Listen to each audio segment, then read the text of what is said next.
आपल्या आयुष्यात अशा खूप काही गोष्टी घडत असतात, घटना घडत असतात, ज्या आपल्याला नकळतपणे संकेत देत असतात की तुम्ही काय केलं पाहिजे, काय तुमच्यासाठी योग्य आहे. अशीच मी एक स्टोरी सांगणार आहे ज्यातून तुम्हाला खूप काही शिकायला मिळेल. आरव एक शांत स्वभावाचा मुलगा, ज्याचा स्वतःवर विश्वास खूप कमी होता. काहीही नवीन करायचं म्हटलं की टाळाटाळ करायचा आणि सतत नशीब माझ्या बाजूने नाही असंच बोलत राहायचा. एकदा तो कॉलेजमध्ये जात असताना त्याची बस सुटली. तो चिडला, रागावला आणि खाली बघत बसला. तेवढ्यातच त्याला एक म्हातारा माणूस दिसला आणि हसत त्याला म्हणाला, कधी कधी उशीर होणं हा देखील एक संकेत असतो. रागावू नकोस, बघ पुढे काय घडते ते. आरवला काहीही समजलं नाही आणि त्याने दुसरी बस पकडली.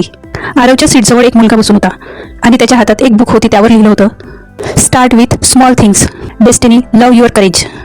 आरवच्या मनाला ते वाक्य भलतंच भिडलं, तरी देखील तो त्या वाक्याकडे दुर्लक्ष करतो. त्याच दिवशी अचानक कॉलेजमध्ये एक पोस्टर लावलं जाते, स्टार्टअप आयडिया कॉम्पिटिशन. आरवच्या मनात लगेच प्रकाश पडतो, पण तो तिथे थांबतो आणि म्हणतो, हे माझ्यासाठी नाही. तो लंच ब्रेकला बसला असतानाच एक इंटरव्ह्यू सुरू होतो. त्यावर एक यशस्वी उद्योजक सांगत असतो, मी आज जिथे आहे तिथे नशिबाने आलो नाही, तर नशिबाने दिलेले संकेत ओळखत मी आज इथपर्यंत पोचलो आहे. ते ऐकून आरव थोडा वेळ गप्प बसतो आणि त्याला सुचतं की दिवसभर ज्या गोष्टी घडल्या त्या संकेत तर नाही ना.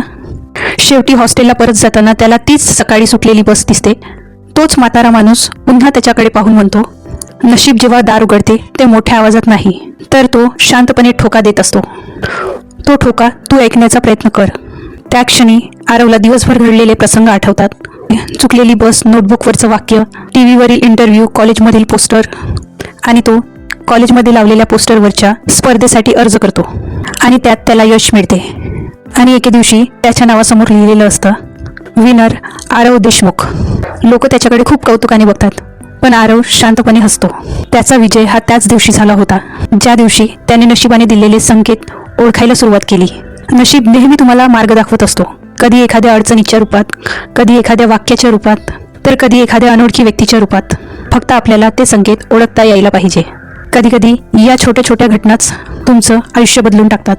त्यामुळे तुमच्या आयुष्यात अशा कुठल्या घटना घडल्या असतील तर त्यावर बारकाईने लक्ष द्या आणि तो संकेत ओळखण्याचा प्रयत्न करा. व्हिडिओ आवडला असेल तर लाईक नक्की करा. Thank you for watching.